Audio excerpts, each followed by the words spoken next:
All right, well, here we got it. This came in yesterday, I guess. Yeah, it was yesterday. The Pietta, made in Italy, the flag.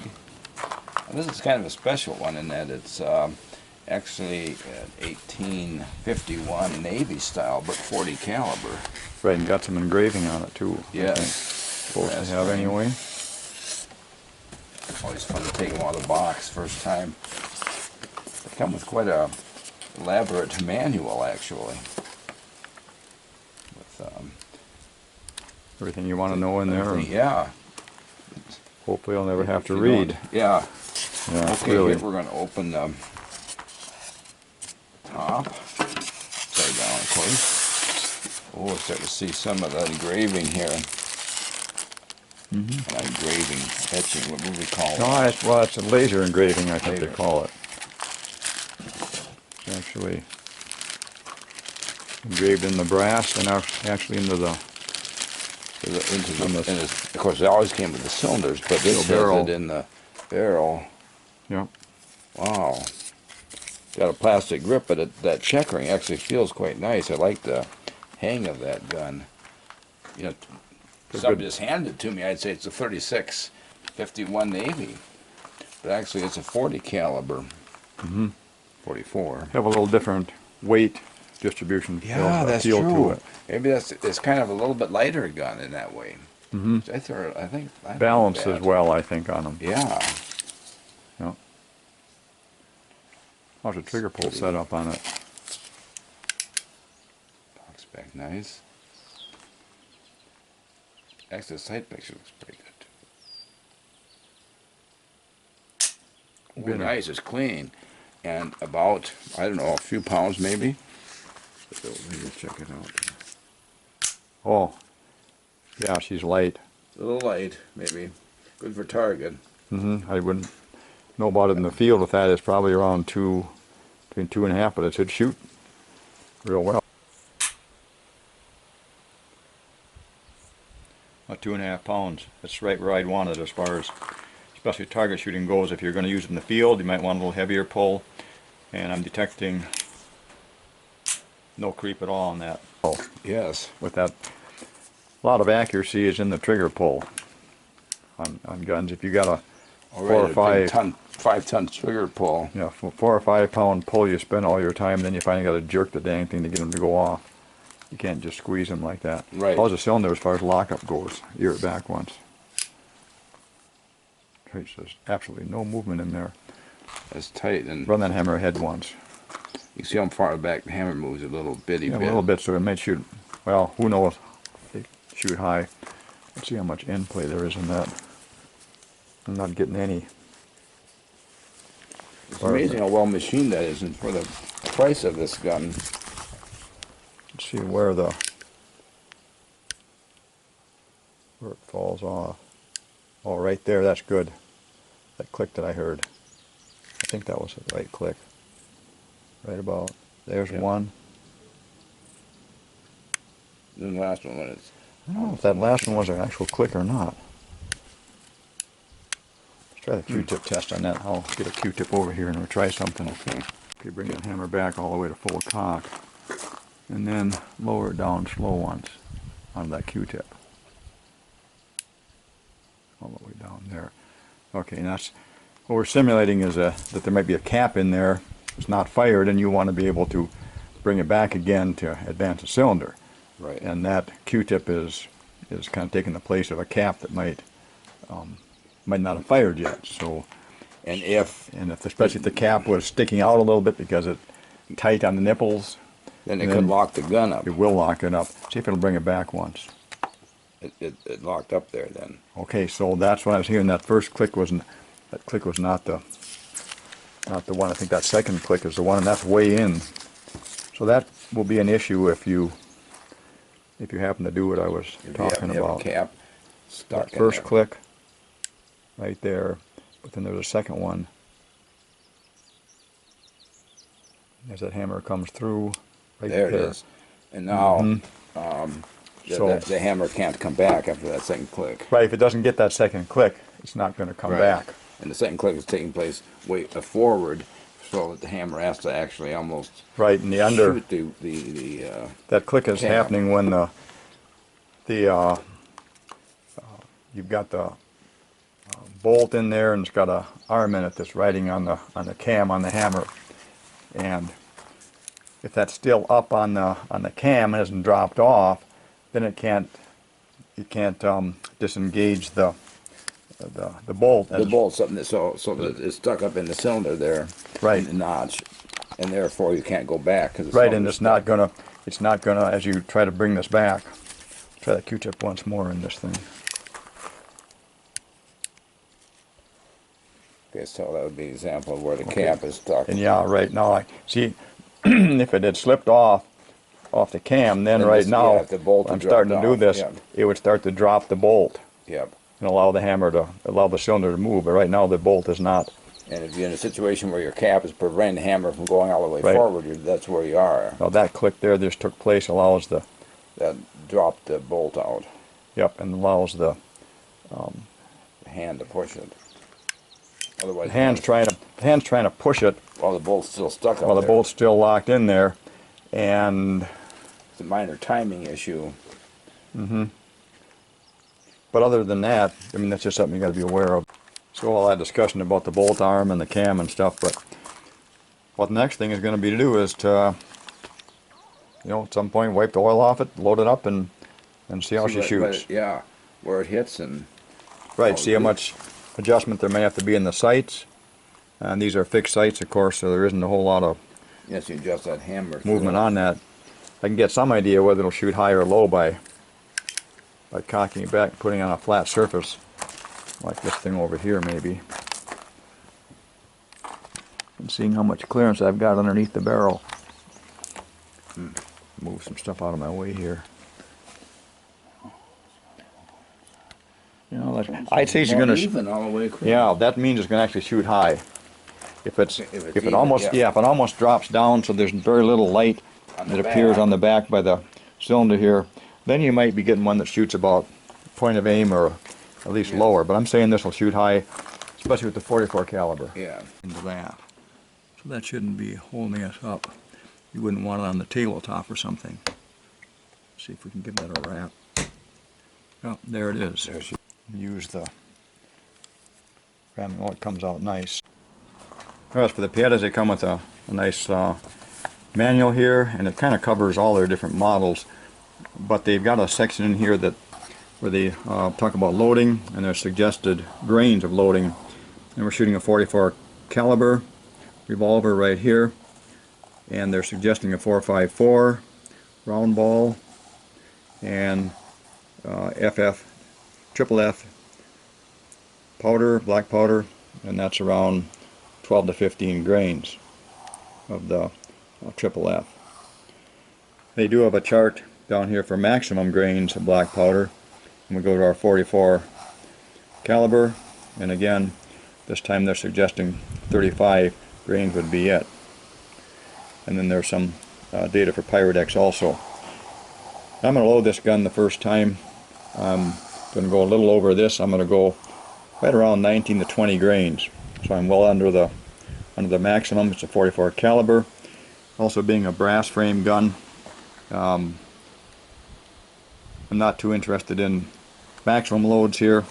If that were the case, I guess we'd be better off with a steel frame. But so I think that 20 grain load would be well under our suggested maximum here for that, and we shouldn't have any problem with shooting a 20 grain load when a maximum is 35.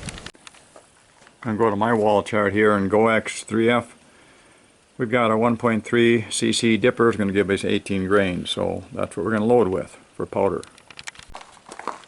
And I'll load with a 4.51 Lee round ball. I find those shave enough lead. I feel safe with those, especially when I'm going to use lube on the end of the cylinders on top of the ball. That'll help prevent any possible chain fires. And we'll load in here with our triple F GoX. And like I said, about 18 grains of that. Now the gun was made in 2021. They got a 21 stamp on this. They went away from the date codes. I think they're actually stamping the date on there that it was manufactured. I did take a dry rag and ran that into the chambers. Also air compressor in there. I did notice some small fumes coming out the nipples there of probably oil in there. Check the barrel out, run that dry patch through there, came out pretty decent. There are some signs in here that maybe things weren't 100% after there were, if it was test fire or something. I'm looking at some, maybe some fouling left, maybe there are machine marks, not sure exactly what that is, but you know, wanted to mention that. Otherwise we'll get to loading this gun up now. And here's what those lead rings that get shaved off look like when we're doing this. And with a 20 grain load or an 18 grain load, those top of the ball is probably almost a ½ inch down from the top of the cylinder here. Now here's a look at the cylinder after I got my lube on there. A lot of folks are thinking I use a pretty soft lube, and yes, I understand that if I get in hot weather it's all going to drop out the end of the barrel someplace, but you can stiffen that up according to what you're doing, or you can not use it at all, just go bare bones, you know, don't use any at all, and see what happens with your accuracy. Anyway, we're going to cap this, put it back in the gun, cap her up, and get our 6 shots downrange. And we're going to use Remington caps with these Piettas like those. It appears I've been doing some shooting this year. I mean, we got 1, 2, 3, 4, 5, 6, 7. I found here laying around 700 caps we've gone through. And that's not counting probably a couple hundred of the do-it-yourself variety. Alright, we're loaded up here and we're ready to shoot this first string of 6, and hopefully we'll get some on the paper. Turn our chronograph on and see if we get some speed. Well, I'm not seeing anything on the paper. There you go. Closer look through the camera and see if we see anything. We had 1406, and I can't believe that. Well, I've got one very high shot. It's almost 1.5 feet above the orange dot. And I think I'm going to aim at the bottom of the paper. Put this camera on wide angle a little more. It's that shot up there by the right by the fold in the paper. That's what I'm talking about. Okay, so I'll be aiming at the bottom of the paper right under the orange dot, and we'll fire our second shot.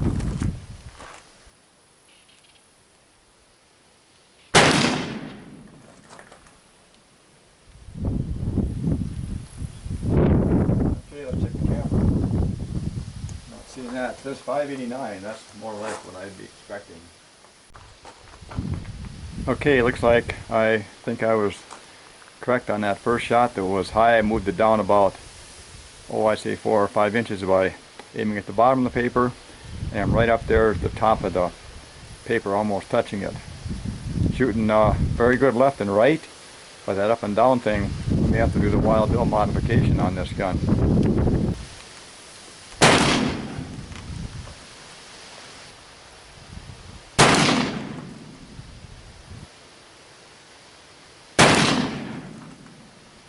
.618.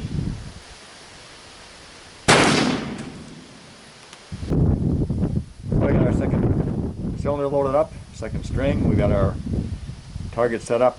Aiming dot there is low, not going to give me too good a sight picture, but we'll try to work with it. We'll see if we can get some speeds. I expect them to go up, and that being the case, maybe we'll actually see it shooting a little bit lower with the ball getting out the barrel just a tad faster. So anyway, let's shoot this 6 and see how they go. The first 6 went really well. No hang-ups, no misfires, and worked fine. So let's get the second one shot. And a heck of a wind coming up.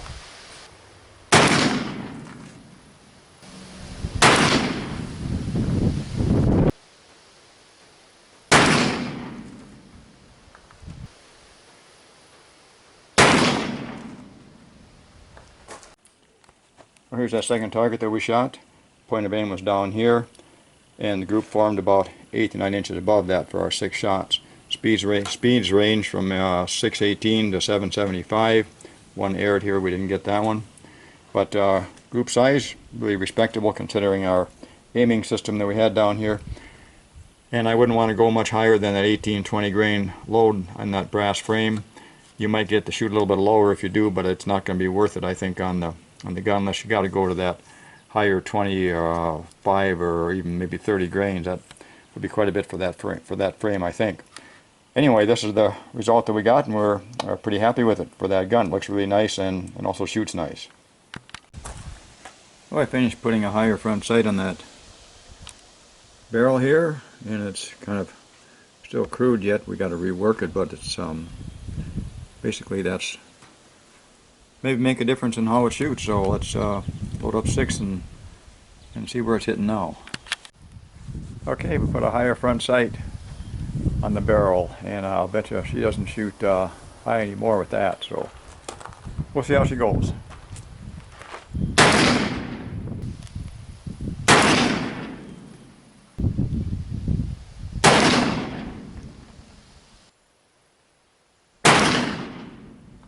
.726.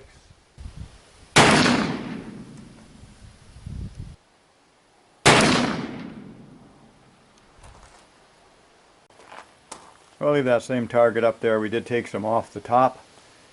I don't want to take too much off. I think it'll probably raise it up pretty close to where we want it to be. And took some off the right hand side. So we'll see where these shoot.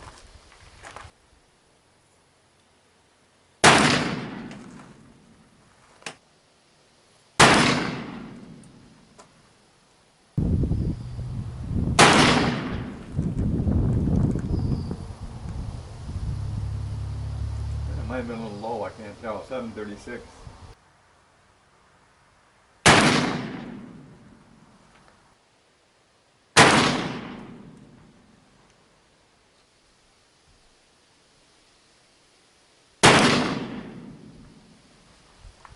Okay, I think I'm liking where that's hitting right now, and we'll end up cleaning that up.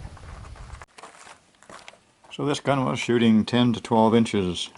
At least 8 to 10 inches high at 21 yards. So we put a higher front sight on there. The one on the right is typical standard for that style gun, that 51 type of gun, and ours is almost twice that high to get it to come down where we wanted it. Now somebody's thinking, well, maybe you could have just ground some off the back of the hammer here. Had I done that, I'd have been looking at the front of the barrel. That's how much this one needed to be changed. So that wasn't an option. I don't really care for that option anyway. I'd rather work with the front sight, but that's just a personal opinion. So after we put the front sight on, this is the first group that we shot. Low, center of the point of aim was right up in here. So we're shooting low and to the left. So we took some off the front sight, some off the top of the front sight, and also on the right hand side. And that moved it over to the right, and it moved it up. So I think she's doing exactly what we want. We got to clean that front sight up now. It's definitely a nice looking gun, and turned out to be a nice shooting gun. So I'm happy with the results.